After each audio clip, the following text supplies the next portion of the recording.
31st night 2025 ইংরেজি নববর্ষ। কথাটা হলো যে তোমাদের বাবার টাকা আছে, তোমরা এরকম ফানুস উড়াইবা, তারপরে রকেট লঞ্চার আর কত কি বোম উড়াইবা।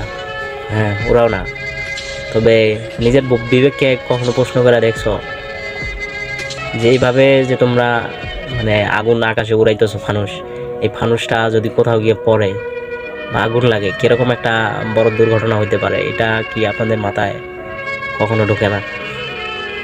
এটাই নি বর্তমানে সুশীল সমাজ।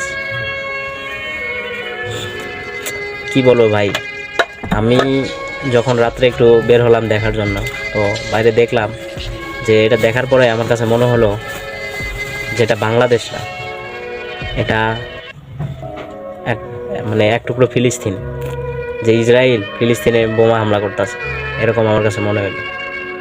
থাক, কি বলবো ভাই।